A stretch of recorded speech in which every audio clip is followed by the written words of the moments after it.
It's Wednesday night. It's your favorite night of the week. It's May 10th, 2023. A brand new episode of the Kicking Out Podcast is live on the Kicking Out Podcast YouTube channel and Twitter channel. I'm Tanner Lee, along with my co-host, the reigning, defending KOP predictions champion, Austin Shepard. Shep, what's going on? How we doing on a lovely Wednesday night? We're doing good. I thought tonight's show kicked ass, so I'm excited to talk about it. I thought tonight's show was promoted like a pay-per-view because they kept saying it over and over and over and over again. Yes, they did. Which I like. But I like that every, would you say every 10th show on a Dynamite we get a card like this? Not that the cards aren't great, week to week, but I feel like about every 10th show, Tony just throws a little curveball and says, "Let's do a big one." We're in Detroit, decent city, a city that's hosting a big show later this year for the other company. Yep. Let's show them a good time. So I thought it was well played. I thought the crowd was hot tonight. I don't think it was a complete sellout, but it was under 1,000 remaining tickets, so pretty darn close. The way their cameras, and I know the cameras are perfectly positioned, but it looked like a good crowd and a bigger arena than they normally run. That's where the Little Caesars is where the Pistons and the Red Wings play. So I've noticed that trend too. I think it was yesterday, they announced next time they go to Boston, they're running, I forget the arena's name, it's changed names so many times. They're running where the Celtics play. They haven't ran there yet. So they're starting to run in places where the WWE normally run. The Boston Gardens. Yeah, that's what it's always going to be known as, but I don't even know what its actual name is anymore. I couldn't name you probably half of the NBA arena names anymore. It's Boston Gardens. But yeah, great crowd tonight. Like you said, packed card, awesome opener, awesome main event. A lot to talk about in between, some upcoming announcements coming next week. So I feel like he stacked the card on purpose. We're coming up on Double or Nothing here in 2 weeks from Sunday, arguably their biggest show of the year. Big announcements coming from Warner Discovery next week at the Upfront. It seems like the momentum's finally coming back for AEW pre All Out last year. Big. I call them dirt sheets. Yeah. Kind of announced it last night and this morning. The B number was thrown around for a television streaming and pay-per-view deal. Mm-hmm. All three together. Not like Tony needs the money, bro. Old Dad's going to be like, "Hey, you're on your own now, big guy." Yeah, I mean, if that B number comes to fruition, it's pretty incredible. I mean, this is a company only in year 4. Yeah, and you kind of feel like it's already kind of set in stone because about 7 days ago, the Bucks started changing their bio on Twitter or bio on Instagram or one of the social media platforms, and basically saying we started documenting our lives on the road because it gave us something to do, and it turned into this. And not only did it turn into a weekly vlog, it turned into a promotion. And they're kind of right. Yeah. And it's crazy to think that two guys from Rancho Cucamonga, California, that weigh 100 and nothing, have the muscle mass of junior heavyweights. No, I'm not. No, you're being truthful. But literally, those two guys changed the professional wrestling game, and they brought their friends along with them to help, which obviously worked. But I mean, you could literally argue the fact that BTE changed the professional wrestling game. BTE and 2 simple tweets back in 2017. A guy with the handle WWE guy asked Meltzer if he ever thought ROH or American promotion outside of WWE could fill a 10,000 seat venue, and Meltzer said no, and Cody Rhodes said, "I'll take you on." give the Bucks and I 6 months to promote or whatever, and then All In happened. Sold 10,000 tickets within 30 minutes, and it really jump started what is AEW. Yeah. So, If you remember back in that original show, Chris Jericho made an appearance. Yep. Rey Mysterio. He was in the main event. Was there. There was some guy, obviously Cody. Mm-hmm. Cody won the NWA championship over Nick Aldis. Yep. Over Nick Aldis. So you talk about a couple of guys that are in WWE now, ex-WWE guys. DDP was on that show. Wasn't he in Cody's corner? Yep. So, yep. Yeah. Maybe. Pretty. And if I remember correctly, wasn't it Tony Khan's plane that flew Chris Jericho back and forth so he could still make his Fozzy gig? Yep. Okay. Yep. So maybe when we get close to All In, I know August 27th, maybe you, Paul, and I should do a watch along of the original All In. That'd be fun. That'd be great. That'd be fun. That'd be great. Because I'm still mad at myself to this day for not ordering that pay-per-view. Book flip. He was who did he face? He faced Lethal. Well, yeah, he won the what they call it? Was it Wild Card Battle Royal? Yeah. Or the Joker's Battle Royal. Something, whatever. Yeah. And he was dressed as a masked. Was he dressed as Phoenix? Man, see, now you're testing my memory. And he took the mask off, and it was a flip. And then he faced Lethal later in the show. Yeah. For the ROH Championship. Yeah, because there was a lot of guys you see on AEW, of course, on that pay-per-view. And then, the women's match, you had Chelsea Green. Britt Baker. That was her big debut. Tessa Blanchard and the other one's in AEW now. She coaches. Not Dina Prazo. They just signed her within the last year. Oh my gosh. Yeah, not Serena. The other one, they signed her from Impact. Blonde. It'll come to me later. I'm blanking right now. Jordan Grace was on that show, but she was in the Battle Royal. It wasn't her. Jordan Grace was in the Battle Royal that night. Yeah. I'll think of it later. Because her and Brian Cage faced off in the Battle Royal. You're right. Yeah, we should do that watch along. That'd be fun. Yeah. That'd be fun. But before we get into tonight's Dynamite, I have to ask the question. Shep, what are we drinking tonight? Look, you guys, I've been on a pretty good streak. Yeah. And today was a hectic of a day, and I didn't have time to prepare. But I'm not letting it let me down. I still always on hand. That's a pretty full one there. It's a new one, yeah. I think I bought it a couple days ago. It's a Kettle One bottle for everybody listening.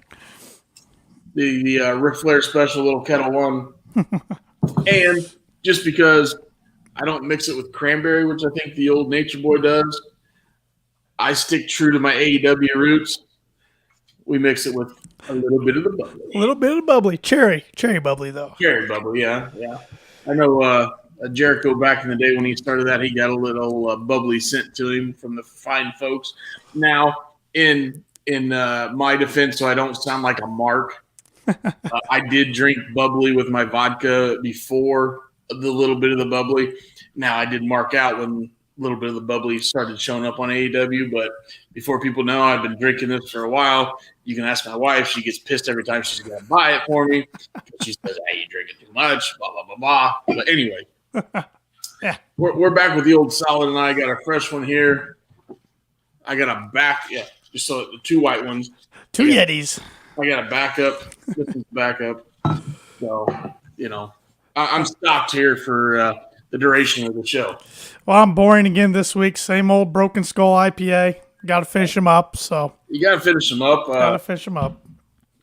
One of these days I'll get some fancy beer on. But here in Rochester, Indiana, we don't have the fancy stuff. I was trying to find back. I had some Labatt Blue a couple weeks ago. Yep. Really looking for some Molson.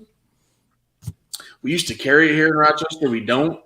So I had to go with a little Bat Blue. Still good beer, but I prefer the Molson. I think the Molson's more for the locals instead of the tourists that go there. So, yeah, no, one of these days when I make it out of the small city into the big city, I might do a little stock up just for the show. So, Well, if you ever want me to pick you up something, I can. Just let me know what you want, and I can make a trip to the store. Well, if you're going to the Captain Cork there in Florida, I'll have to send you the old credit card. Fair enough. Because it might be a shopping list. Fair enough. I got this one from Belmont Beverages down the road instead of Captain Cork, but because I looked up online to see where they had it, and that was closest drive. I said, all right, I'll go there. So, well, the next one, and I just saw this today, and this has nothing to do with professional wrestling, but I don't care. My boy, one of my idols, John Daly, his new drink has now been picked up by Walmart. Oh, really? So Good Boy Vodka, it's called Good Boy Vodka, and they make different seltzers and flavored vodka and fruit drink, blah, blah, blah, kind of like a High Noon or whatever. They're going to be picked up and sold by Walmart. So give it 30 days, and hopefully our Walmart has it. We're going to have some John Daly drinks on here. There you go. Nothing wrong with that. I love to grip it and sip it. Grip it, rip it, and sip it. How about that? Yeah. Well, we got a fun opener tonight. It was you knew Tony meant business when we came on the air, and both guys are already in the ring with no entrances going on. Claudio Castagnoli versus Ray Phoenix. Of course, Claudio's the ROH World Champ. Phoenix won half the ROH Tag Team Champs. This was a double Jeopardy match, which means the winner will get a future opportunity to face the other one for their title. And Ray Phoenix, good to see him back. I think he'd been injured for a little while. I'm always entertained when Ray Phoenix is on my TV. The dude can do stuff that nobody else in the wrestling industry can do. Can you imagine him, Commander, and Vikingo in a three-way? No. Just take my money. I just laugh. Just take my money. Between the walking of the ropes and the acrobatics on the ropes, you better make sure you put the ring together right that night. And Claudio, he can go. I mean, he's a workhorse. We know that. Still, how Vince McMahon didn't see that in the guy, I'll never understand.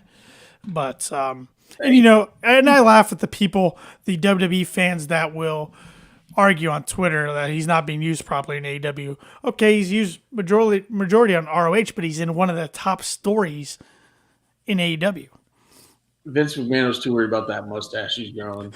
Worried about Claudio. That's true. And it was a gift to us. So, true. Yeah, not only is he in one of the top 3 factions on AEW, he's the ROH World Champion on top of it. So, not only do we get to see him on AEW dominating ROH. So, I mean, other than putting the AEW championship on him or an AEW championship tag or whatever, I mean, the guy's there.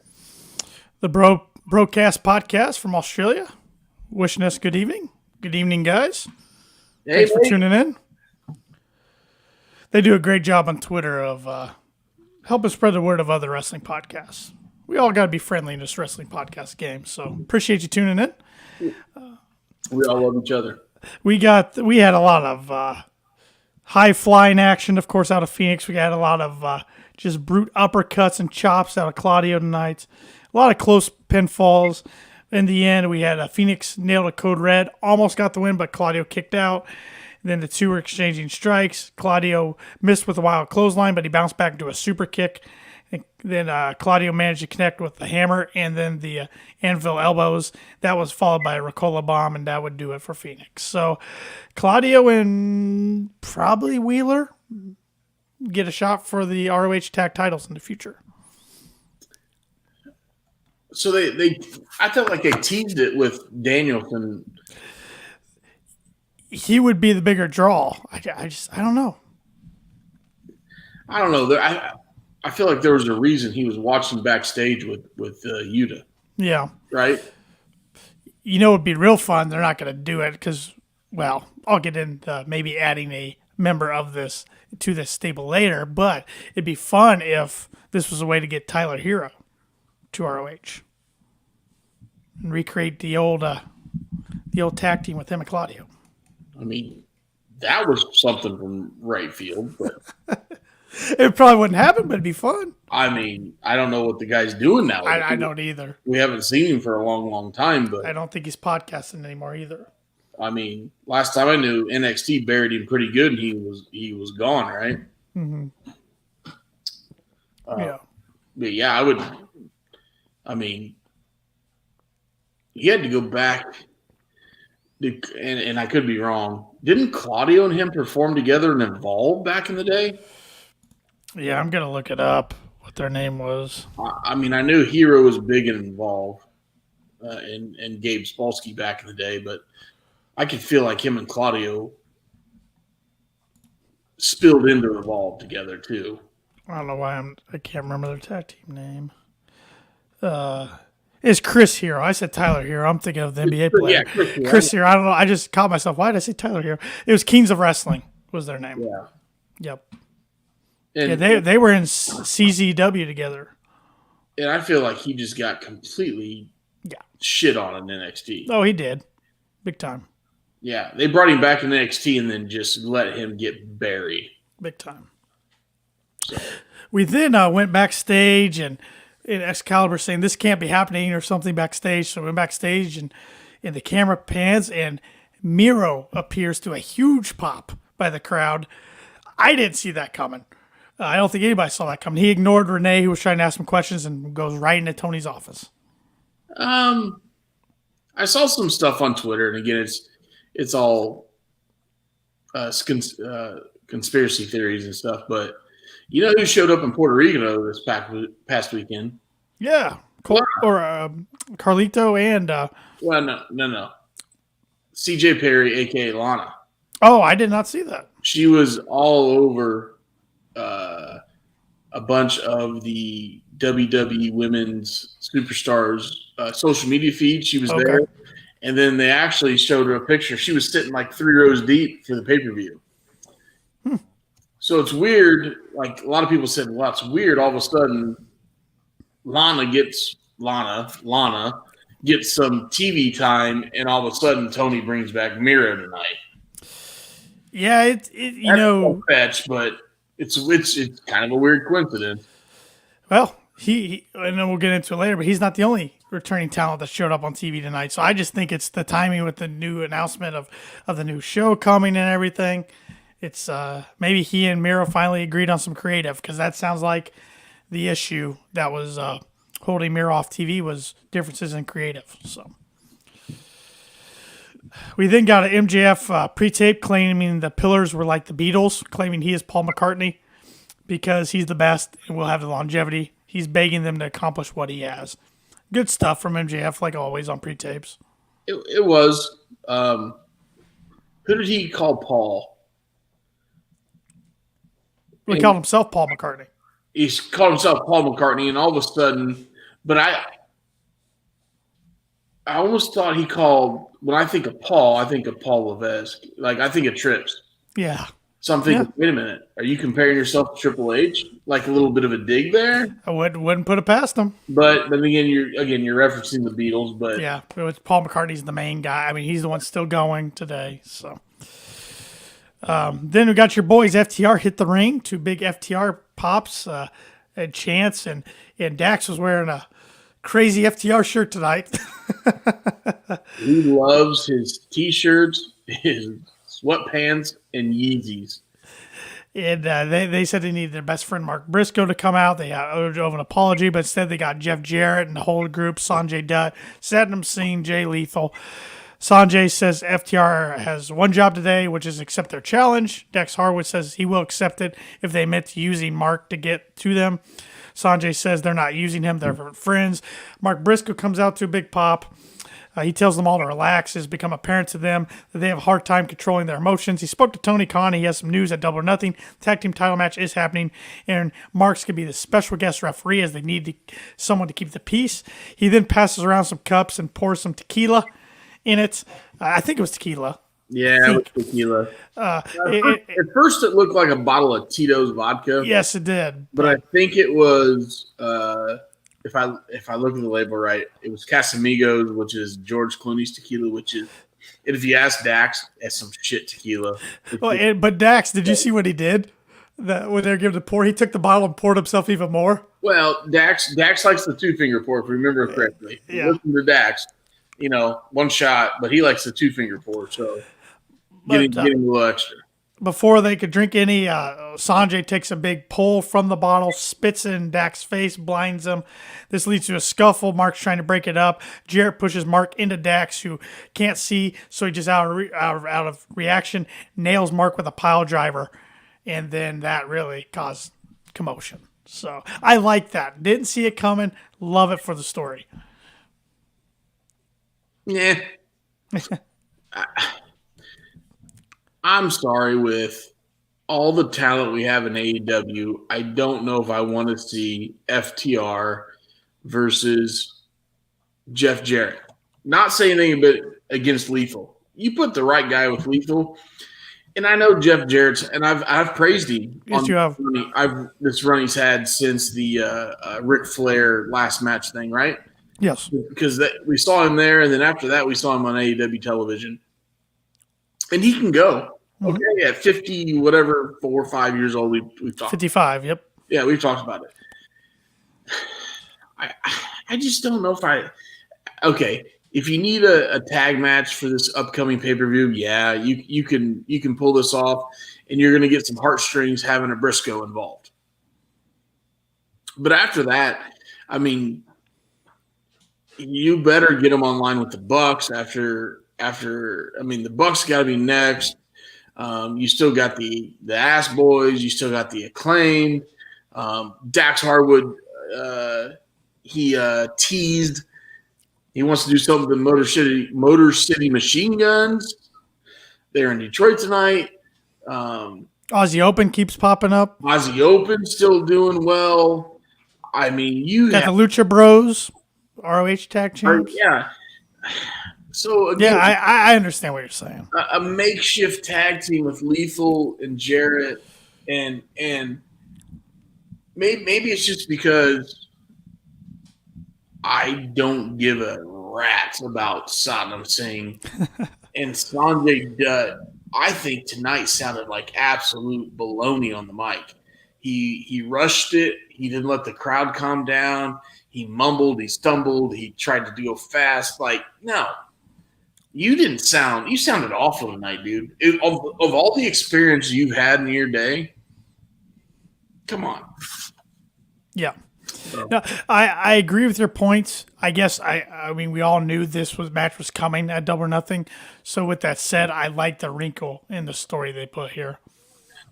So that's where I was getting at. But all it takes, we're 2 weeks out, right? Yeah, we have 2 more Dynamites. So next week on Dynamite, all we do, you get FTR out, you show them the video with Mark Briscoe in the ring. You know, it's a simple fix. It is, but I bet they play it up to make it look like Briscoe's going to side with Jarrett and the boys until the pay-per-view, and it goes the opposite. Yeah. You know, maybe they'll make the excuse that FTR can't make it next week. Yeah.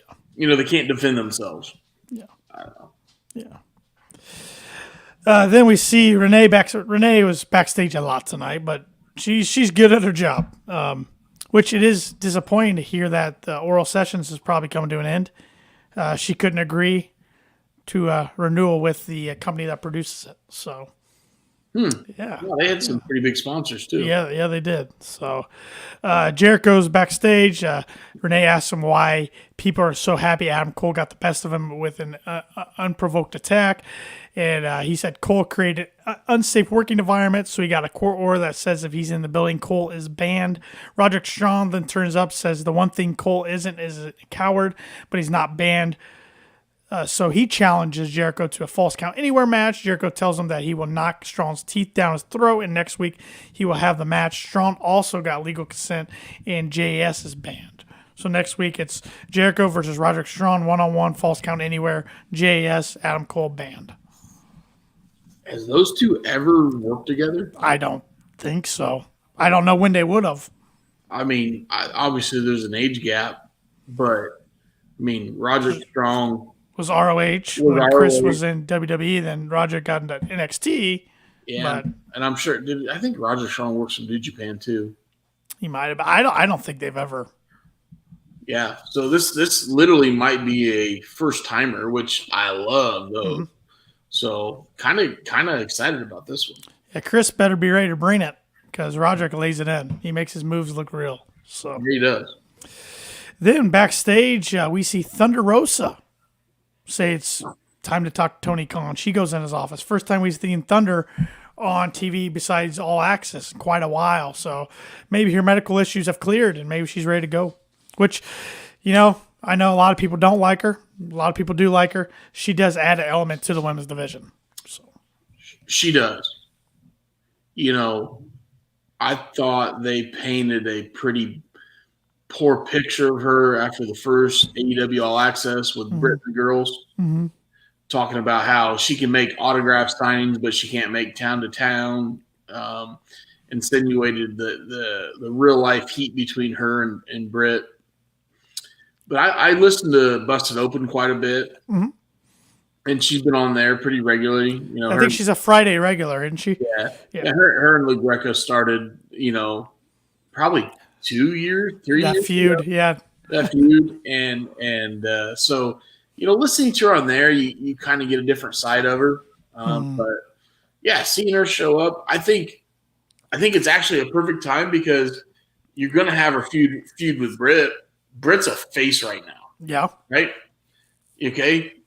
Perfect timing to bring Thunder in as a heel and just get some of that cheap heat.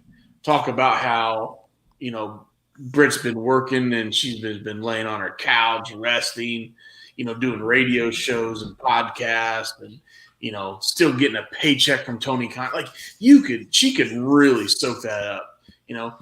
I think Thunder does some. It's not OnlyFans, but it's is it Patreon? Yeah, there's a Patreon. Yeah, there's Patreon with some photo shoots and stuff. She did it with the girl from Busted Open. So Gabby Laspiza. Yeah, Gabby. So you could really just get some heap on her saying like, I've been making money, I haven't been doing nothing. Britt's been busting her butt, and look at me, I'm still in the title picture or whatever. So. Yeah, definitely bring her back as a heel, not as a face, because first feud's got to be with Britt.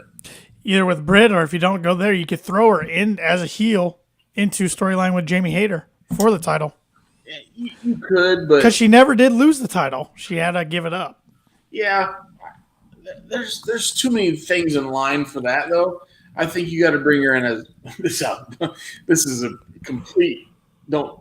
You got to bring her as a side piece, okay? Yeah, away from the main title. Away from the main title, not the side piece that. Yeah. That's a rabbit hole for another day.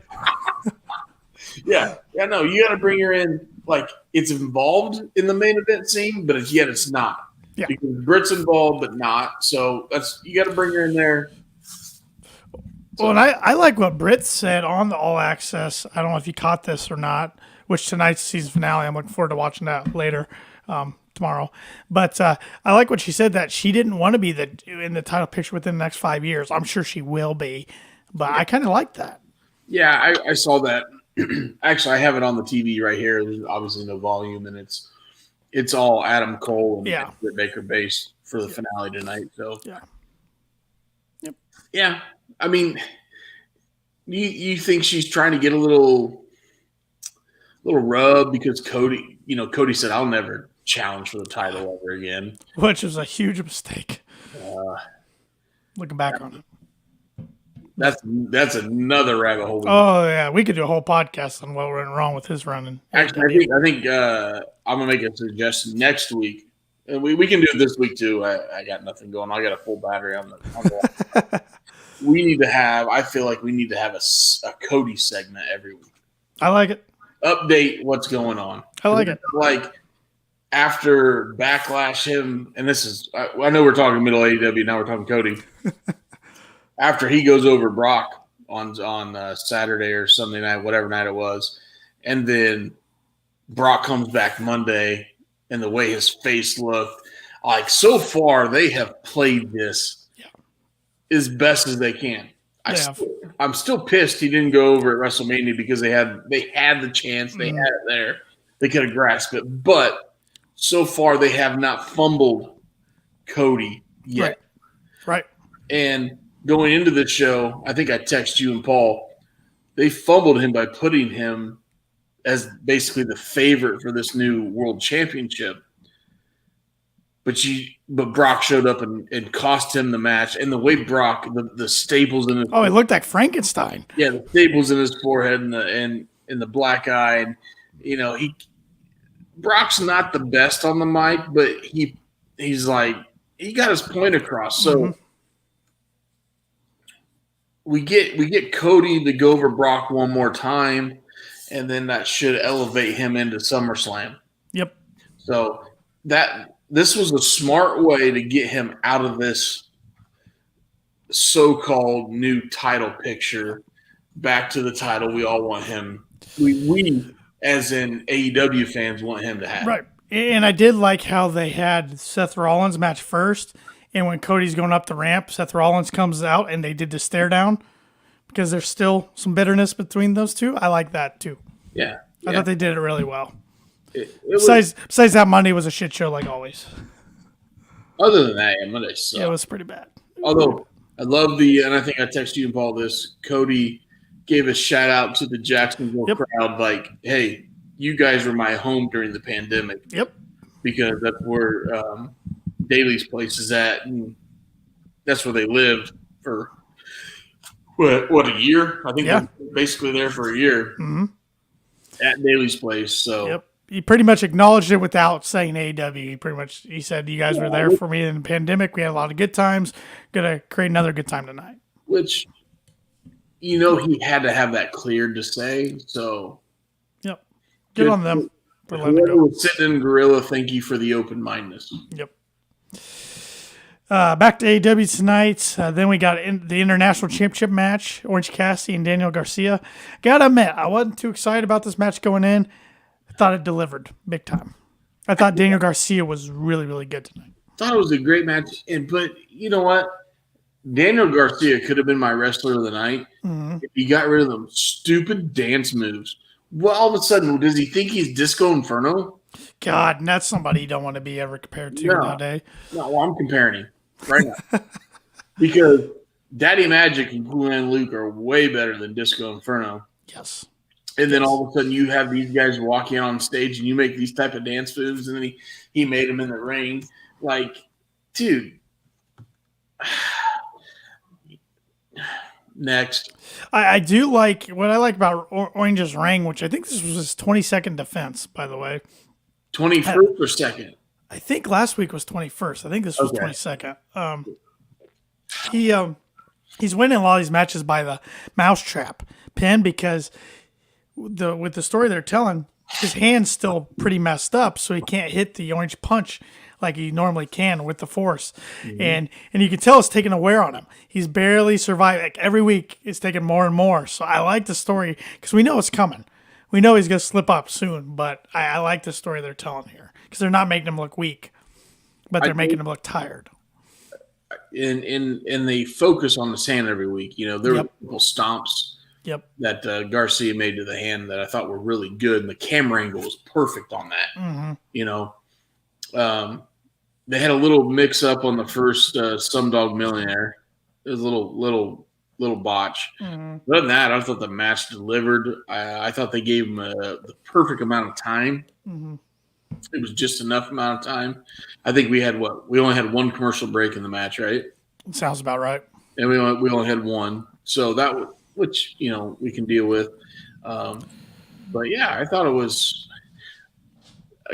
6 months ago. I think I used to make fun of Orange Cassidy. I used to complain about him.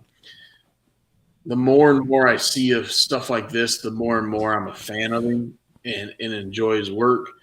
And I thought tonight those two guys were really close to match of the night. Yeah, I'm right there with you. I'm still not the biggest fan of his gimmick, but as far as in-ring, the dude's proven it to me. He's proven that he can go with the best of them. You know what? When you say that, I was the same boat as you. It was like, this gimmick is so dumb. But the more and more it goes on, the more and more I'm entertained. Yeah. So I'm like, holy cow, it's working. Yeah. So like the more then I'm like, I kind of like it. I kind of and then and I know we'll get to it, but then his backstage interview with Renee, I'm tired. Yeah. I'm tired, and she pats him on the back. She goes, "I'm tired too." Like, Yeah. that's It's relatable. So good. It's Yeah. so good. Yeah. Like it's 30 seconds of their. Oh, it's like okay. They figured out the formula with him. I did laugh tonight, and I know he does every week, but tonight I really paid attention when he's coming out. He gets one little pyro. Like, well, no, he gets two. Oh, you get two? I just got one. Right as he gets to the top of the stage, he gets about halfway down the stage, and it's so good. And his Tron is pretty good too, where it's just like written out like cool, like a picture of cool move, and like different things written out. That's pretty good. No, that's pretty good. Then we get an act. I know that's not your favorite, but we get Christian Cage and Luchasaurus come out. Christian wearing his turtleneck again. He gets the cheap heat right away, saying Detroit is literally the worst town in the country. Worst city in the country. Fans were all over him tonight. That was a loud "Edge is better" chant. Yeah. Which he is. There's no lies there. There's no. Yeah. I mean, dude, Christian took the. I want to say, sorry, that's wrong. Not the easy way out. Christian left WWE back in the day because he knew he had a shot to go be a main event star at a secondary promotion. Yep. And they promoted him the best they could, and they did a good job. Mm-hmm. You know, he did okay. I don't know how many time Impact champion he was. Yeah. And maybe he might have been an NWA champion back when Impact. I believe he was. I'm looking that up, but I believe he was. I think that was his first title reign. Yeah, so I mean, guy held the NBA or NWA championship, and then the TNA championship, Impact or whatever you call it. Well, he won Impact against Kenny Omega. But yeah, Edge was. He was NWA champ twice, Impact World champ once. So he never won the TNA championship. Well, I don't know when they started calling that the Impact World Championship. Okay. Because then he went back to WWE, if you remember right. So yeah, well, where he won the World Heavyweight Championship twice there. There you go. Yeah. Well, the Impact one was within the AEW. Yeah, he beat Kenny. Yeah. He beat Kenny. Yeah. So he won the gauntlet for the gold in 2008 for the TNA World Heavyweight Championship. There we go. There you go. There we go. So, but I still laugh to this day. You remember when the TNA and Dixie and Vince did a trade-off because Ric Flair was with TNA, but they wanted him in WWE for the Hall of Fame with the Horsemen. So TNA could get anybody they wanted for one off, and they chose Christian, of all people. I mean, they could have had John Cena for one night, but they chose Christian because of his past history with TNA. I mean, Dixie was. She wasn't the brightest bulb. But this promo, he goes on and on about Wardlow, and he was talking about how he didn't realize so many people in the company had daddy issues. Talked about Jungle Boy and then Wardlow, and how Wardlow's found a father figure in Arn Anderson, and Arn Anderson's looking for a new son himself, and he points out that Brock Anderson's still under contract, but all this other stuff, and he even brings up Ric Flair in the promo tonight. Said that he points out that you're the other guy in attacking with Tully Blanchard on Ric Flair's lap. You're like Ric Flair's lapdog. Yeah. So then at the end, he tells Detroit to kiss his ass. So it was an okay promo. Yeah. He handled it well with Edge chance, as a lot of younger talent would not have reacted well to that. No, they probably would have. They would have got a little flustered. Flustered or whatever. So I did laugh. Beth Phoenix tonight did during that tweet a picture of Edge with the world title. Thought that was pretty good. there's been a lot of pictures of Edge and Christian together of late. Mhm. Um, Maple Leaf games. yeah, and I don't know if I think Edge's deal's coming. I think it's up within the next year, Yeah, but I don't so know when. I know there's a lot of fantasy bookers out there talking. Can we get an Edge and Christian versus FTR? Edge and Christian versus the Bucks? I would love it, but I just don't know if Edge. I don't know if he leaves WWE. I think he just ends his career in WWE. I just You know what though? if he did talk to AEW first when he was going to make a return, though. if he if Tony Khan gets $1 billion, okay, $1 billion effing dollars. Mm-hmm. Uh, that's uh, that's a lot. Yes, it is a lot of coin. So, I mean, what do you do?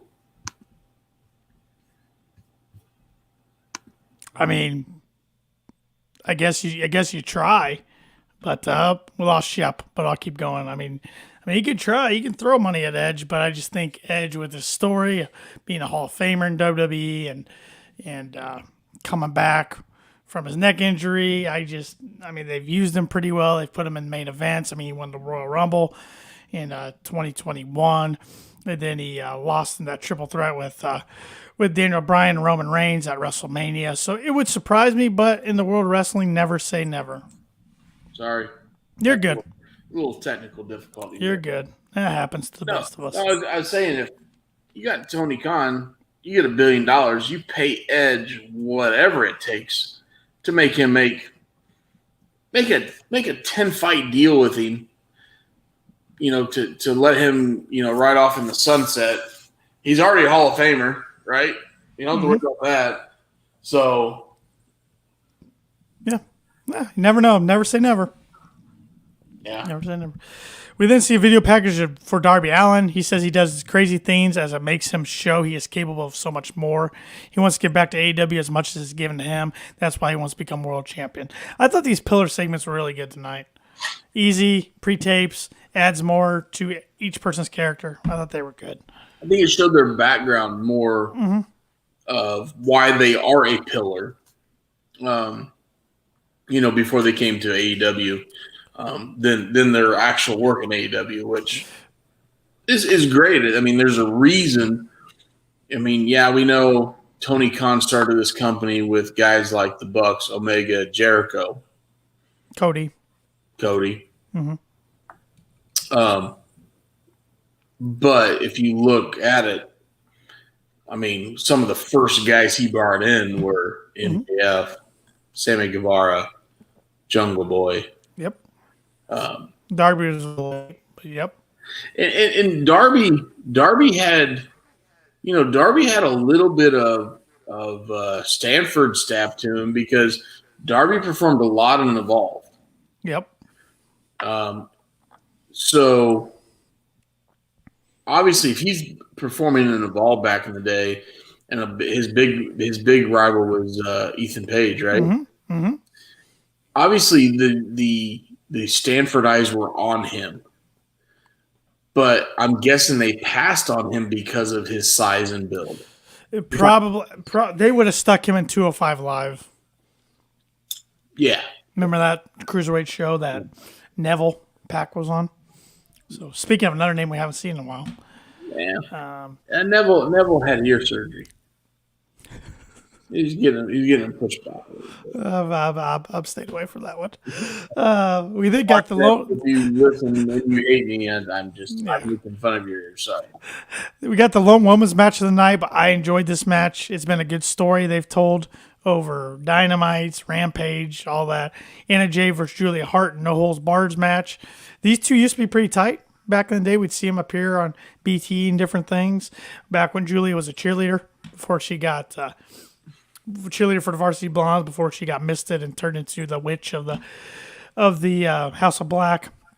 But we see Julie make her entrance, but Anna Jay turns up from behind and attacks her with a chair. This is a pretty hardcore match. We saw trash cans. We saw chairs used. These women, I thought, really laid it in.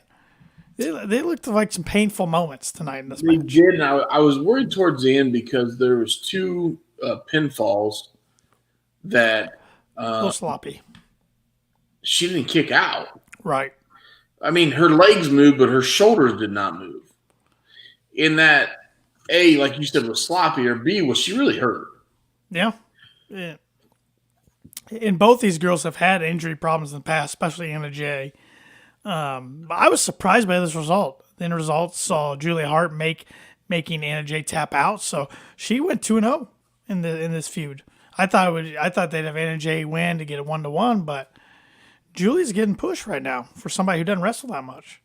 Yeah, she's getting pushed, but also it is a little bit of a back ride to House of Black. You know, the one which that act's hotter in my opinion than JS. So. Yeah, so you know if you can give them a little bit of an extra rub when you can, put her over, and she's young too. She's in her mid to early 20s, isn't she? Yeah, they're both pretty young, I think, but she's younger. Yeah. No. Oh, it was good. Okay. I enjoyed it. We then got the House of Black defending their trios championships against the Best Friends and Bandito. I think, if I wasn't mistaken, maybe it was just lighting, but I think the trios design got redesigned. They look silver to me instead of gold tonight, but maybe it was just the lighting. I didn't notice that. So. Which the lighting was awesome for this open house match. Is the whole crowd was dark and the light was just on the ring, and on the Tron you had kind of the spooky House of Black stuff in the background. And before this when we saw backstage with the Best Friends and Bandito getting ready, Trip Beretta says tonight they win the big one. They reveal the final rule, which I like how the opponents get to say the final rule of the match. So all witches banned from ringside, so that means Julia Hart couldn't be at ringside. That's when Orange said he's tired to Renee, and Renee goes, "Me too, buddy," which like you said was pretty good. House of Black, man, this was, I knew they weren't going to lose their first title defense in this type of match formats. This was so good. They're all three talented. They have special entrance. I mean, I wish they were on TV every week, to be honest. This was a good match. Bandito proves to me every week in, week out that the dude can go. Another guy that was in the main event of the original All In. I think people forget about that. It was him, Phoenix, and Rey Mysterio against the Bucks and Kota Ibushi, just for those keeping track.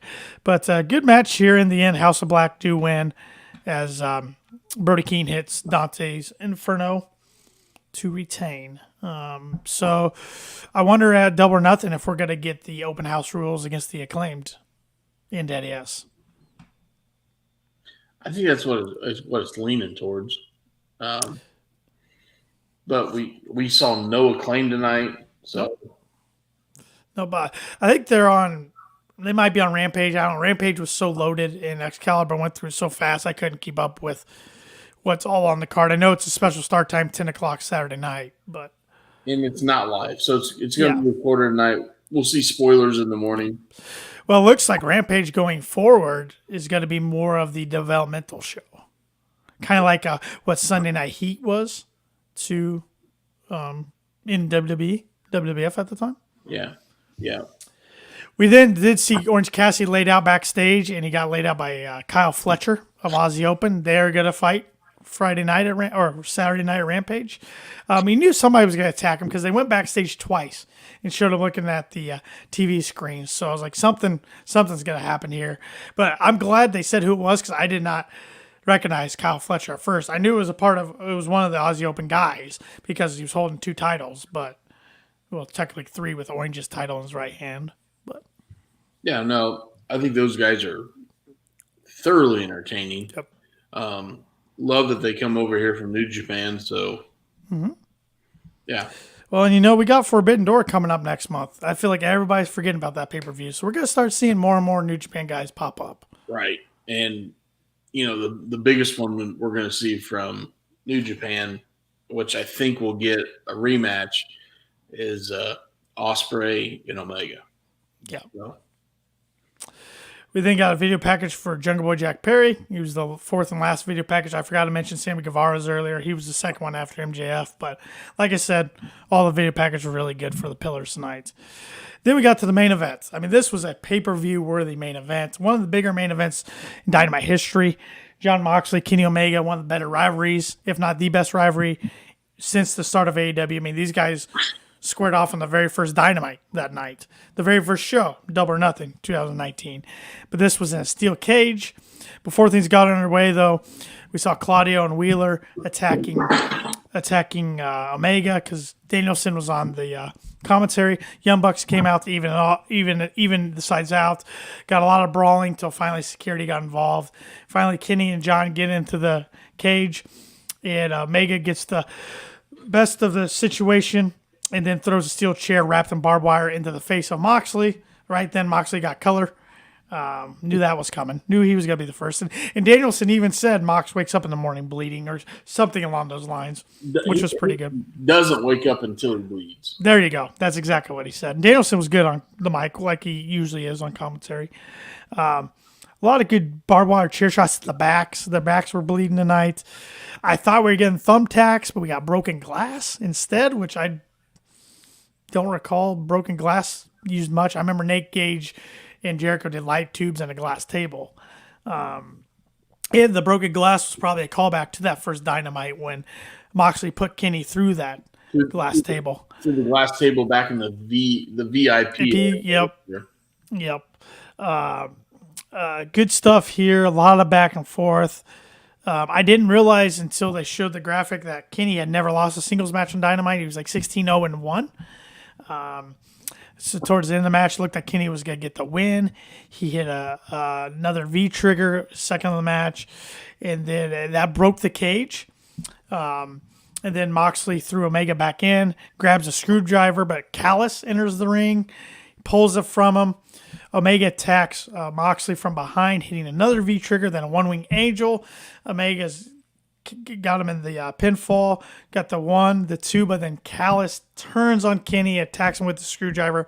Moxley picks up the win. After the match, Callis whispers something to Omega and throws him back down to the mat. So Evil Don finally did it, turned on his boy Kenny Omega. What a scary spot, though, when he put Moxley through the cage. His leg got caught between the cage and the ring.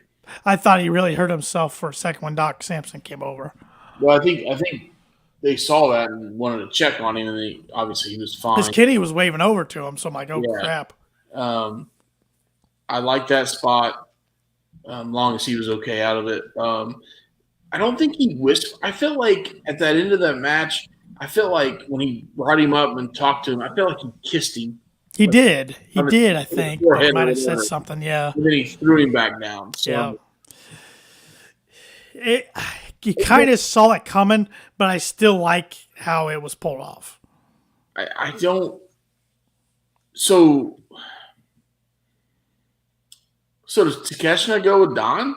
I think so, because Don kept pointing to his head. So that goes back to the bleeding thing. You know, you bleed, then you become part of BCC. Takeshita bled last time we saw him.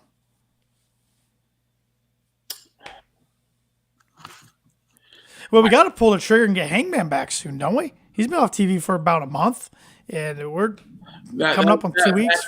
That could be a way to put Hangman back with the Elite. Yes, you're right. And I still think if Takeshita turns heel, that still leaves a spot for Golden Lover Kota Ibushi to debut. I'm still sticking with it, Shep. No, it's going to happen. Yeah. So. But I'm just intrigued what's going to happen to Double or Nothing. Do they go like a match between these two teams at like Anarchy in the Arena? Or do they go blood and guts? But I feel like you don't do blood and guts at Double or Nothing. I feel like that's not a double ring setup. I feel like that has to be for a Premier Dynamite. That or you where is Double or Nothing at? Vegas. T-Mobile again, where the Golden Knights play. Okay. Tony Khan's got the connection. Do you do an Anarchy in the Arena at the new Vegas stadium? They did it in Vegas last year. That's far-fetched. Or, I mean, do we do a double ring setup in the middle of Las Vegas Boulevard? I wouldn't put anything past Tony. I mean, if they really wanted to do a blood and guts, you could extend this thing clear out to all in. Yeah. You could, because you're going to use Forbidden Door as just an accelerator to it. So, yep. You could do that, but I think you could do something really stupid cool in Vegas. Yep. I mean, Vegas is up for anything. It's Vegas. Well, and I feel like you kind of have to do a gimmick match because the first 2 years for Double or Nothing, we saw the Stadium Stampede. Last year, we saw the Anarchy in the Arena match, which went over well. So, makes sense to do that again. Give me a Vegas match. Give me a ring in the middle of the fountains at Bellagio. Give me a ring in the middle of the pond, the pirate show at Treasure Island. I'm trying to think of all the Vegas spots I've been to. You got so many historical spots in Vegas that you could throw a ring in that you could make a side attraction to. It's going to be interesting next couple weeks. Does Hangman return? Where's Taneshka stand? There's a lot of pieces to figure out here in the next couple weeks, but we'll get there. There. Another piece of the puzzle tonight, and it was good. I mean, Callis has been with Omega for years and years and years, so finally turned on him. And Danielson loved it. He did. Mm-hmm. He did. And he's fun to not like, isn't he? I you know what though? I thought when there was a picture of the side picture of him tonight. He was watching the monitor with Yuta. Mm-hmm. And I almost think he's lost some muscle mass. He didn't look very big. Mm-hmm. Not that Danielson was ever big, but he was toned. I didn't think he looked very toned. And it could have been a bad camera angle. Yeah. When we look at the camera adds 87 pounds to me, right? 87 pounds lighter. But I'm just saying, I don't know. He looks small. Yeah. No, I'll have to check it out. I didn't catch that tonight, but I probably wasn't paying close enough attention either. So. But overall, I thought it was a really good Dynamite. I thought it just felt a lot better than the last few weeks. Not that the last few weeks were off. I do think I gave last week a pretty low rating. I know you went real low. You or Paul. Somebody went real low last week. Yeah, I think it was me. And I even went low for myself. But I thought tonight's had just a big Dynamite feel, and I feel like stuff's starting to really click, and we're going to get some big announcements, which I forgot to even mention that. Tony Khan said big announcement coming next week on TNT, and then he also said a big announcement, one of the most important announcements in AEW history, coming on Dynamite next week. So if I'm guessing, I think the upfronts are going to be shown on TNT next week. So that's probably where they announced the big money deal with AEW. And then at night, we'll get the announcement of Collision, the Saturday show. Mm-hmm. That would be my guess. And you got stars showing up all of a sudden in Miro and Thunder Rosa looking for a place to go. And you're going to have a new television show in Collision. So, yeah. I wonder if Punk shows up at the upfronts. Which they finally mentioned his name tonight. MJF said CM Punk on Dynamite tonight, and they showed a highlight of the dog collar match. He said the best singles dog collar match. He said that. Yep. Punk is still scheduled for Chicago, and that's June what? June 17th, which would be the first Collision show, I believe. Or is that they're running Dynamite and Collision, I think, that week in Chicago. Well, June 17th is Saturday. That would be the first Collision. Okay, so, I mean, they're going to lead the show off with him, obviously, because in Chicago. So, well, and I think Warner will want it announced ahead of time. Yeah, but I'd almost like to, I don't know. I'd almost like to see a show promoted, and I'm a guy that wants to end the show with a debut after what he's been through, and we haven't seen him on TV for almost a year now, right? Mm-hmm. Yeah, coming up September be a year. And I almost want to see like you in the show, and you don't even have to hit his music. Like he Which they literally, will because his music gets a pop unlike anybody I else. know, but you literally could pan back to the back of the stage and him sitting on a chair with his leg crossed, going, "I'm here." Now, do you bring him back as a heel or face? It's Chicago. It's face. And I know the elite's kind of a face right now, right? Mm-hmm. But what we're working towards is Wembley Stadium, right?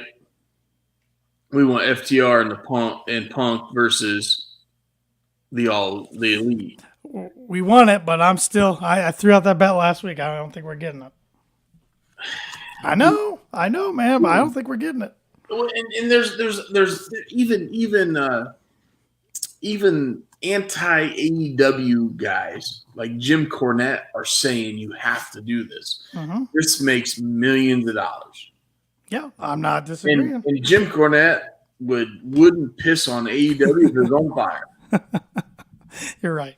Okay? You're right. And he's saying, you got to do this. So, I mean, unless Tony Khan is just that hard-headed, and he's going to have $1 billion in his pocket, so maybe he won't do it, but it'll be interesting. It'll be interesting because Sean Ross Sapp said on today on Listen Your Boy with Jimmy Van that on Fightful Select tomorrow he is going to release the name of the talent that Punk's pushing for to have his first feud against.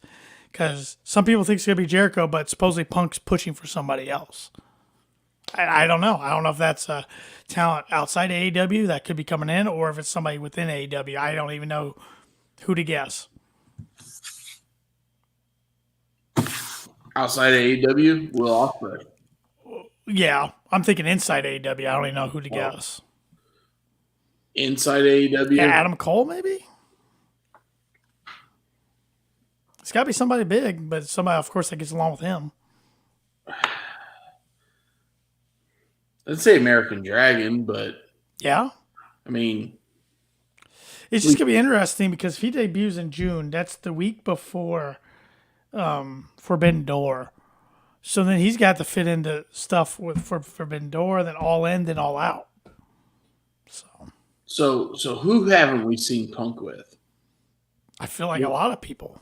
Whether it's AEW or Stanford. I haven't seen with Omega. That's the dream one there, but don't know if that's going to happen. Okay. I mean, there's a lot of talent in AEW we haven't seen him with. We have seen him with Darby, Eddie, MJF, Hangman, Mox. Those are pretty much his feuds. But and Daniel worked with him in WWE, right? Yeah. So that one.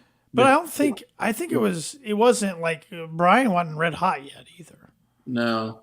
That was back when the NXT guys invaded Raw. Because when Brian got red hot, Punk quit. That was WrestleMania 30 season. So, I mean, yeah. We've seen him work with Jericho and WWE, but not AEW. Yeah. Which still wouldn't surprise me if that's the feud they go with. Sounds like Jericho's kind of the peacemaker so far. He's definitely Tony's go-to guy, I think, in the company. Just because he's got the most experience. He's been through it all. He's seen it all. Mm-hmm. He knows what makes money. Right? Yep. And he doesn't like Punk, but he'll put it aside to make money. Yeah. So. Yeah, and I'm sure there's many guys in AEW and WWE that do not like each other, but they do business out and made a lot of money. I think I sent you and Paul a text, and they've been bringing up a lot of this on social media. The Rock and Cena, and Cena really was very harsh in promos to The Rock, almost disrespected him, pushed his buttons. Mm-hmm. Like, you could tell those guys did not like each other. They had real beef. but they made $1 million. Well, and like we talked last week, Edge, Matt Hardy, and Kurt Angle and Jeff Jarrett. I mean, that was a lot of personal stuff outside the business that they put on the side to make money. So Yeah. we'll see. We'll see. But what do you give tonight's show? What rating? I enjoyed tonight's show. It was entertaining. I'm going 8-2. 8-2. All right. That's pretty high for you. That's high for me. I'm going 8-6, a little higher. Not the highest score I've ever given Dynamite, but I really enjoyed tonight and thought it had a big show feel. And not that I was down on the product at all, but it gets my excitement level going again. Heading into, I'm already pumped for Double or Nothing here in a couple weeks, and then big announcement next week. It's just, Punk returning, even though,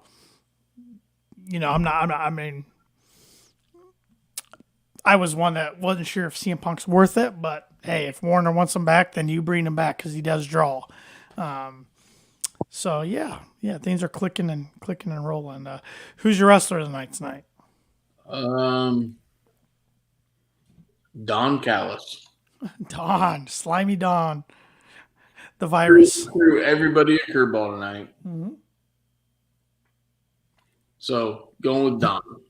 And I was never a big Don fan before. Cyrus the Virus. Yeah.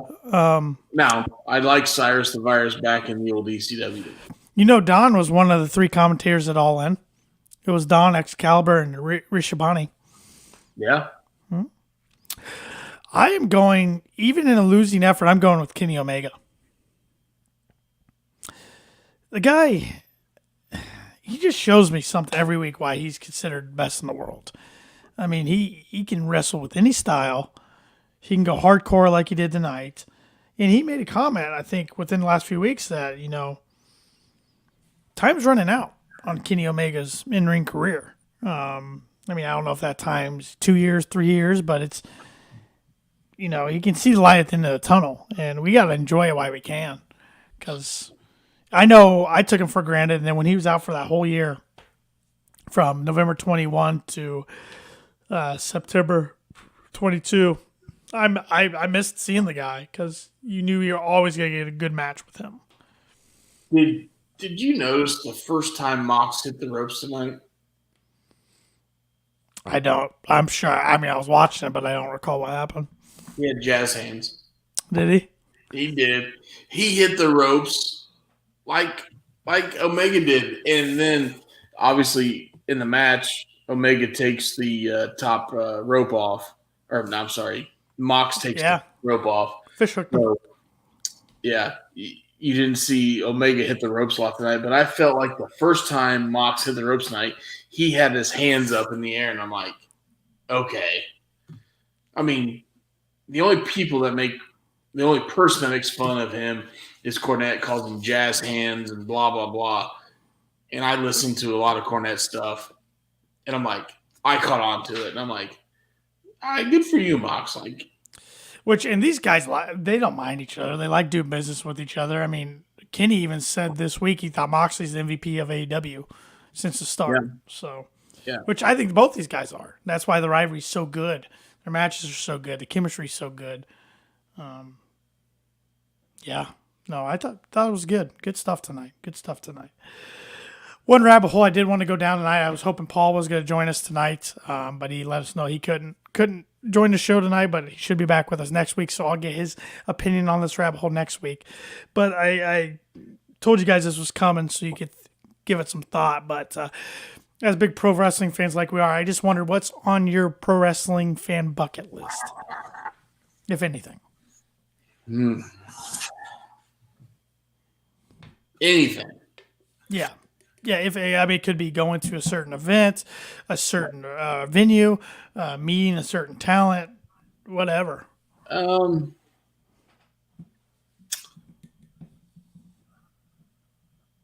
If we're talking big bucket list, talking any promotion, I'd say Tokyo Dome Wrestle Kingdom. That's a great one. Yeah. If we're staying in the States, if it ever happens again, WrestleMania in Madison Square Garden. I think that's too small of a venue. I do too, unfortunately. For them now.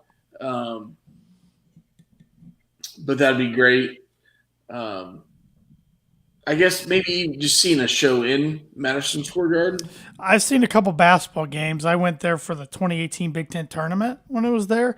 I encourage anybody, if they get a chance, it doesn't matter what it is, for a game, concert, whatever, boxing match, wrestling match, go, because it's just cool to walk around that building and see all the events that have taken place in the history of that place. Now, it's not the nicest. Like, I saw a rat run across the floor that night, but it is New York City. But it is. You can see why they call it the most famous arena in the world. It's a pretty cool place. I would say my echelon, the top one that maybe will never ever happen, would be Wrestle Kingdom in the Tokyo Dome. I would still love to go to WrestleMania. Now, in my 20s, I was a huge concert guy, and I'm a ticket snob. And my wife knows that, as you found out, Tanner. If I'm going to go to an event, I got to sit up close. Sure. So I'm turning into that way. Yeah. So if I go to a WrestleMania in the States, I want to, like. If you're getting up close, you're spending big time. But yeah. So yeah, I gotta put that on the weight tier, but. Yeah, I'd love to go to a WrestleMania at some point in time before my day. I had a chance back in the day when it was at the RCA Dome, the Hoosier Dome. Yeah, that was what WrestleMania was that? 90. We talked about this. Yeah, 90, we did. That was 11, wasn't it? 92. WrestleMania 11, I think. 92, 93. It was funny. We lived in North Manchester, Indiana at the time, and being a Chevrolet dealer that my dad was, the Chevrolet zone, Manchester was considered in the Indianapolis zone, and they had free tickets. And Dad's like, I'm not going to that.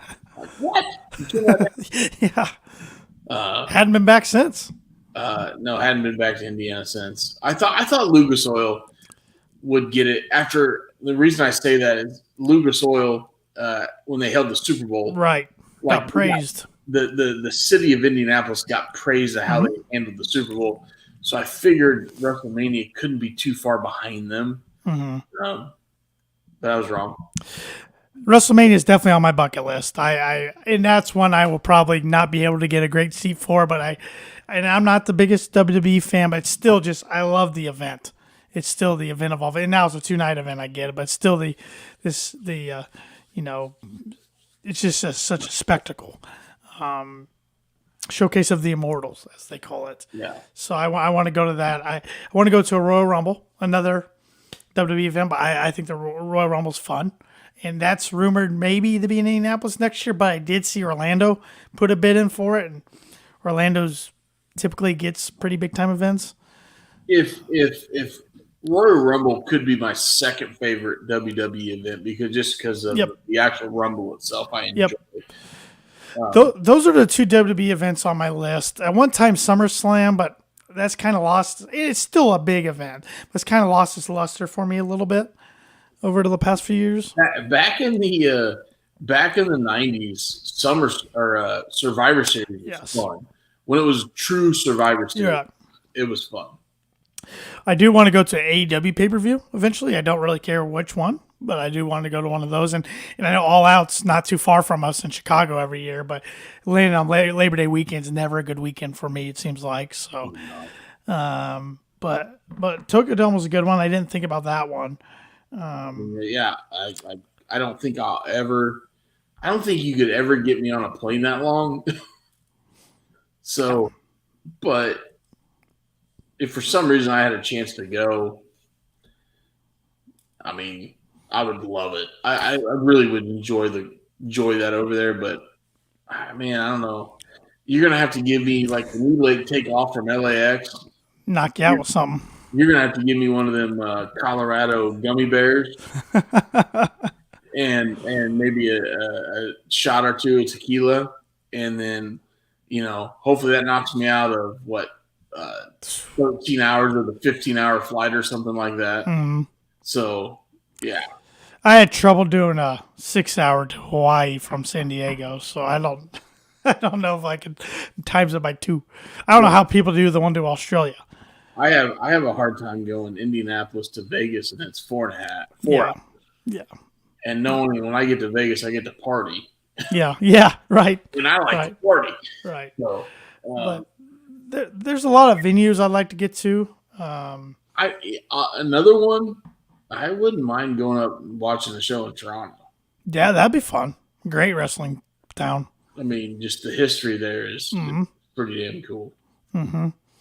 I mean, a lot of good wrestling history in not our backyard, but up in Chicago, like we've talked about.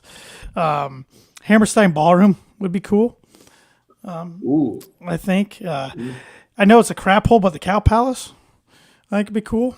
I'm just trying to think of older buildings that have had a lot of history. Well, if you think the Cow Palace is a shithole, what do you think Hammerstein is? Oh, it's definitely shithole. So is the Philly Arena, but it just to think what's happened there. What about the 2300 Arena, which is the old ECW arena? Yeah, that's why I meant by the Philly Arena. Excuse me. Yeah, okay. Which I know Busted Open is hosting their pre-WrestleMania show there next year. Yeah, because it's in Philly. Yeah. Yeah. So there's a lot of good venues if I put more thought into it that I'd want to go to. But I know like that GCW runs the Evansville. Evansville Coliseum, they call it. That's the older one, right? Because the Ford Center's their new one. Yeah, but I mean, they run a show there. They talk about the territories running shows right. Building. So the Omni would be cool down in Atlanta. Yeah, that's got a lot of history to it. Yeah, those are just a few of them. I mean, I have a lot of wrestlers I'd like to meet, but I wouldn't say that's at the top tier on my bucket list by any means. It's more shows and different venues. Yeah, I love like taking outside the wrestling world. I love going to different venues for NFL, NBA, and MLB. Like I love going to different major ballparks. Mm-hmm. So seeing some professional wrestling shows at some of those iconic venues would be more important to me than high-fiving a wrestler. Yeah, me too. Or a meet and greet. Me too.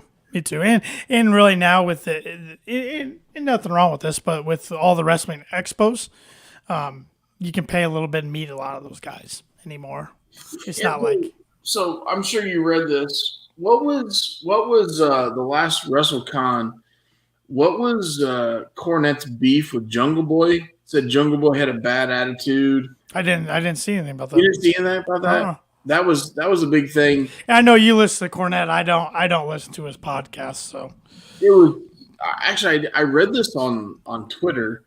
They said Cornette was throwing a fit because they didn't have enough curtains blocking an ROH symbol, and he called or was bitching about Jungle Boy, saying he had a bad attitude meeting the fans. A lot of AEW fans stuck up for Jungle Boy, saying, what he's going through personally, if he had a bad day, yada, yada, yada. Cornette just went off on Cornetteville. Basically, called him everything but a Jungle Boy. And, yeah. So I thought that last week that's been kind of all over the thing. And I haven't listened to a Cornette podcast in 7 or 8 days now, so haven't heard anything him say that. What is your now that FTR with Dax is gone, besides kicking out podcasts, of course?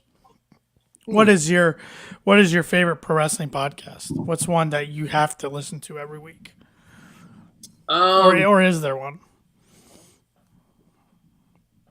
Yeah, I tend to love the Busted Open one because it's the Cliff Note version. Right, it's shorter. If I don't get to watch or listen to the daily episode, I can the 30, 40-minute Cliff Note version. I used to listen to 83 Days by Bischoff. He's kind of pissed me off lately. I like Eric Bischoff for what he did with WCW, but sometimes he gets on these soapboxes. It's just like, dude, give it up. I haven't listened to him in a while. Yeah. I listened to Grilling with JR. Yep, that's usually a good one. That's a great one. But, I mean, and I might get a lot of hate for this, but not the Jim Cornette experience, but the drive-through with Jim Cornette, the different one they do, where he answers the questions. Man, it's a true wrestling podcast, and I know he hates on AEW sometimes. He hates on WWE. He will absolutely make fun of a ton of indie shows because the indie shows do stuff that he doesn't believe in.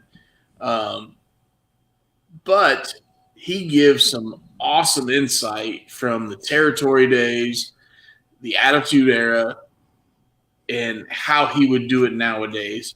And I feel like you have to respect that. Yeah. Yeah, I listen to quite a few. I wouldn't say there's like one besides Busted Open I listen to every week, but they have one every day, so I don't catch it every day.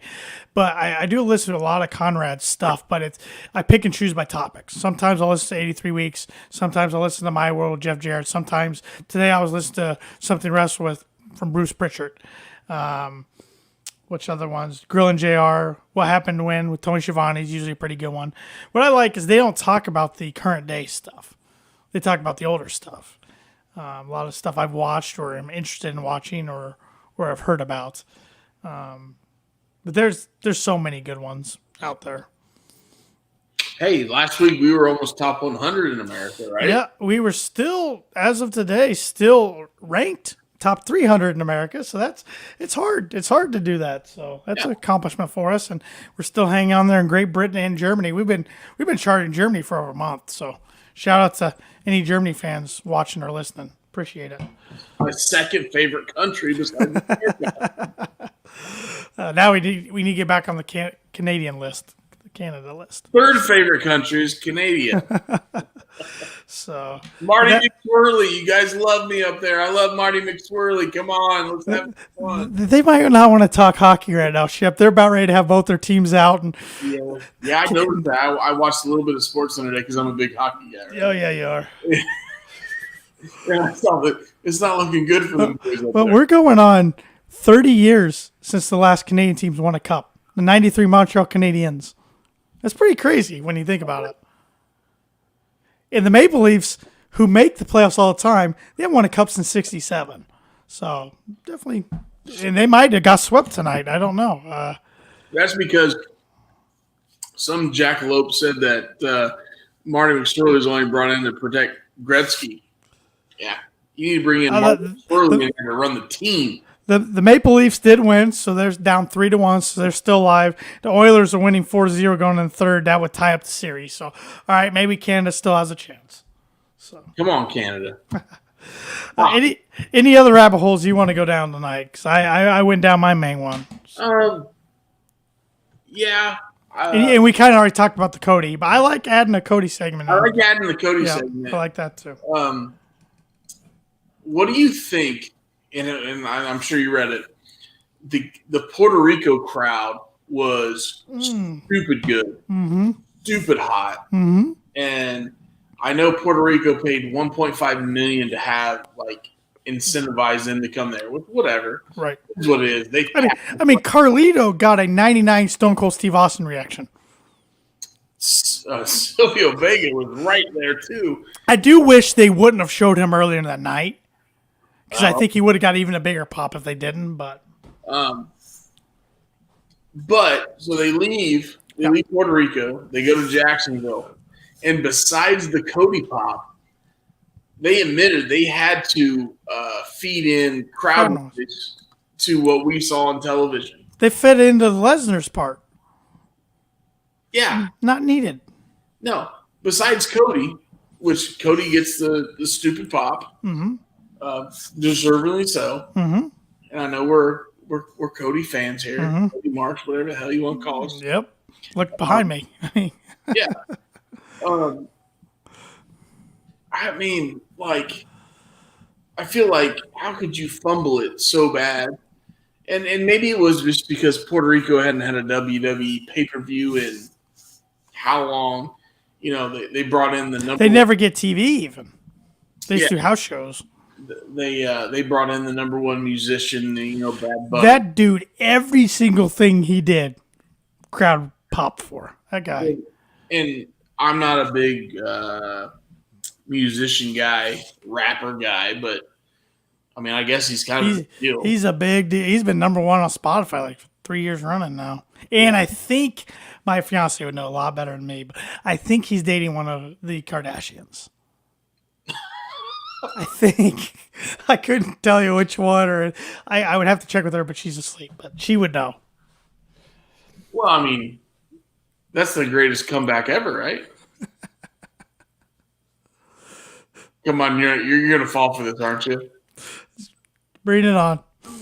Ask me which one's the greatest comeback ever. Which one's the greatest comeback ever? Well, it had to be Kim. She had Kim on her back, right? Jesus Christ. There's explicit. We got there without an F-bomb for once. I mean, you ever seen that? I think it was on The Office, right? One of The Office blooper reels, they did that. Yeah. And she dated Chris Humphries. Come on. I mean, out of all the NBA guys, Chris Humphries, really. I mean, he's a hell of a Big Ten player. He's a freshman of the year at Minnesota, but oh boy. Yeah, well. Oh boy. I didn't say the F word. No, but I'll throw explicit in there just in case. I don't know.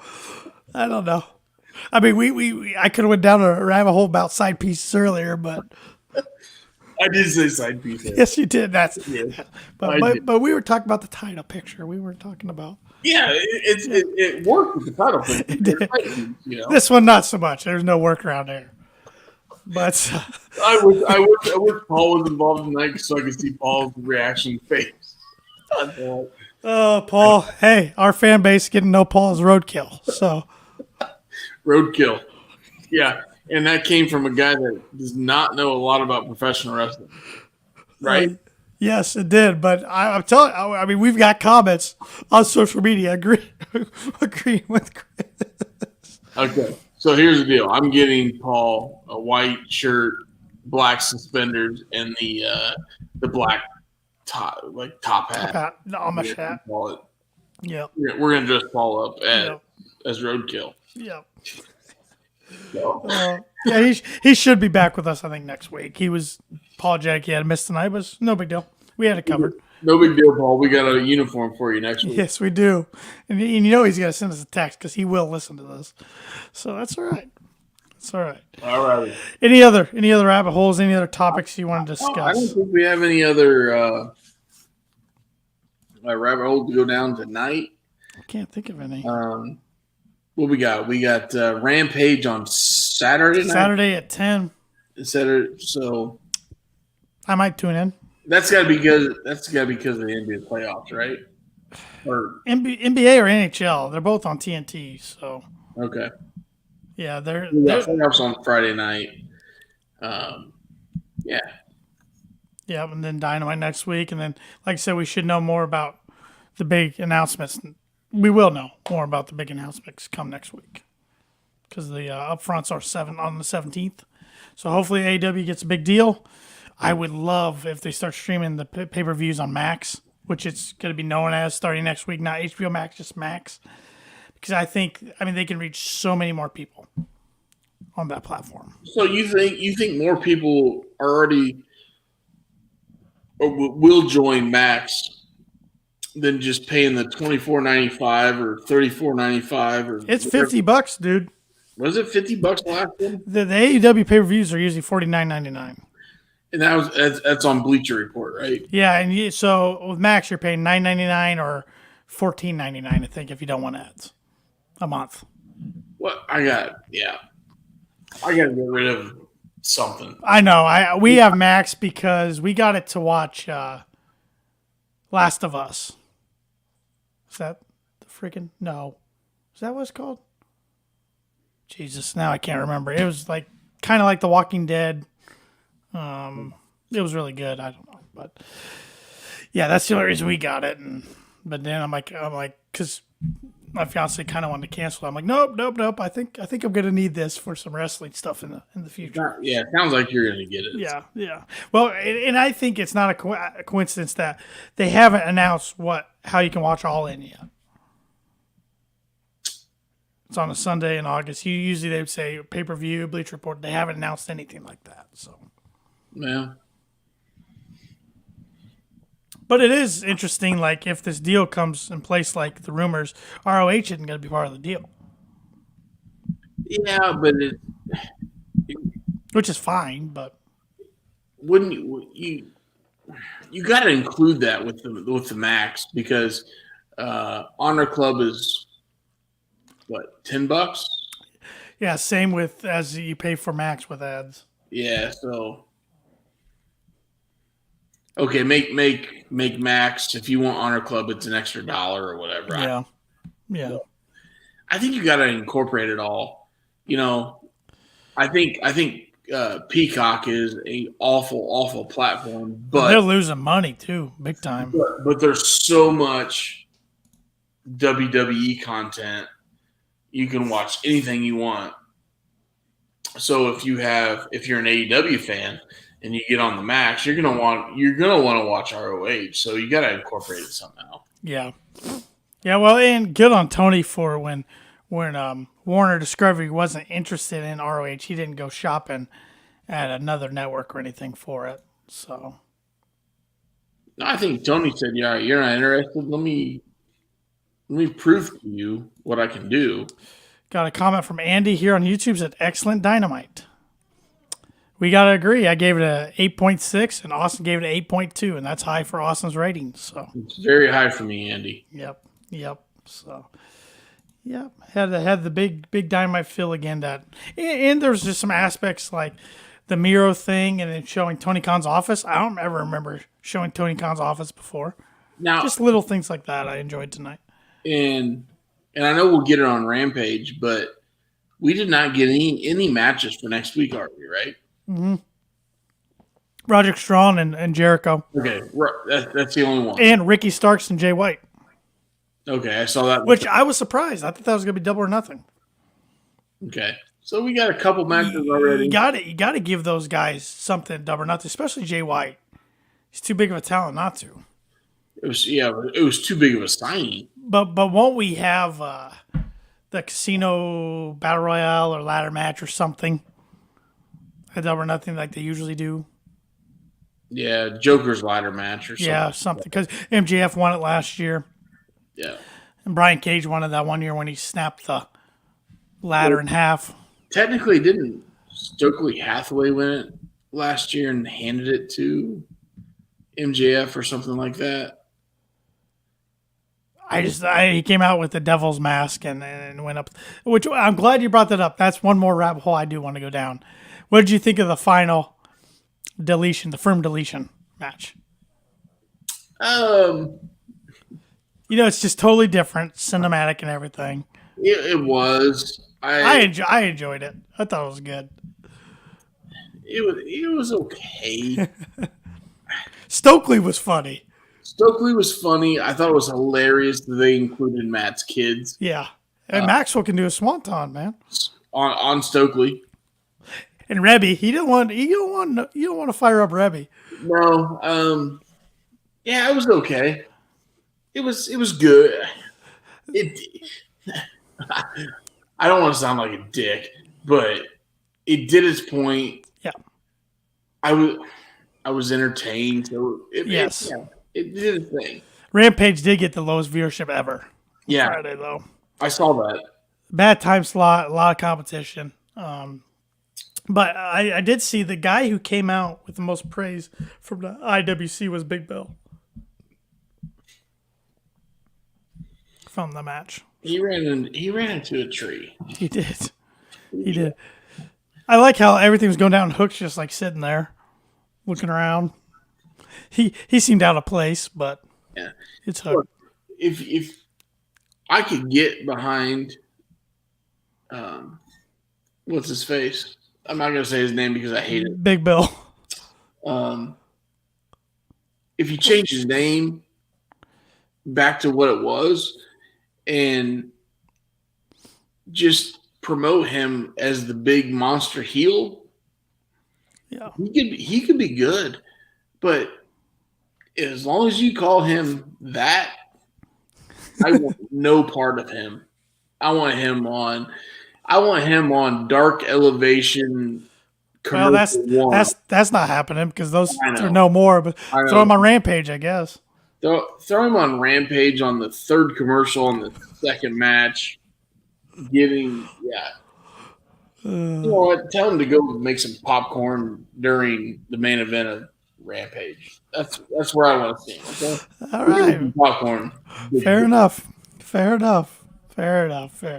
Any closing thoughts before I hit the music and wrap this thing They're up? underutilizing Big Bill because they call him Big Bill. That's a dumb thing. He was Morrissey at one time. John Morrissey. Call him John Morrissey. Morrissey, whatever. Anyways, closing thoughts. Great show tonight. Was a pack card. I think they did that because Detroit delivers, man. Whenever they run shows in Detroit, they deliver. Well, that and you have a big show later in Detroit this year. Yeah, SummerSlam in August. Yeah. So I love that Tony decided to stack the card that way. You got a big announcement that really hit today on social media. Obviously, Tony Khan's going to announce it next week. But you have all these people watching because of that announcement. So you're going to stack the card, and he did that tonight. So good for him. Good. And I think that just made, we have 2 matches announced next week, 2 good matches. Mm-hmm. So I think this card will get better, obviously. Once we get Rampage on Saturday night, they'll announce the matches, I'm sure. So, but you're going to have the big announcement next week with the streaming deal and Collision and whatever. And maybe they even announce CM Punk next week. Yeah. Hey, Collision's going to start June 17th, and CM Punk's going to headline it. Wouldn't shock me. So, Shep, you got a comment here on YouTube from Brent. What up, Austin? What up, Brent? I don't know what Brent we're talking to here, but nope. I was hoping you maybe had an idea. Not a clue. All right. Austin's got some fans out there. Well, somebody's got to carry the show. Hey, maybe Brent likes Kettle One. We can talk about Kettle One. There you go. What do you put in your Kettle One, Brent? Well, while he's thinking about that, follow the reigning defending KOP's predictions champion, Austin Shepard, on Twitter at TheShep27. If you want to follow me, you can follow me at TannerLee92. Paul Zartman, our third wheel, could not join us tonight, but you can follow him at Paul Zartman921. And, of course, you can follow the Kicking Out Podcast on all your social media channels at Kicking Out Pod. And if you listen on Apple Podcasts, please give us a 5-star rating and review. That really helps us out. You can also buy some Kicking Out Podcast merchandise, kind of like the shirt I got on, and support our podcast. Look great doing show. That's at kickingoutshop.com. We have a 20% off promotion going on using the promo code SPRING23 through May 31st. So get your orders in. I'm Tanner Lee. He's Austin Shepard. Join us next week as we're kicking out yet another podcast.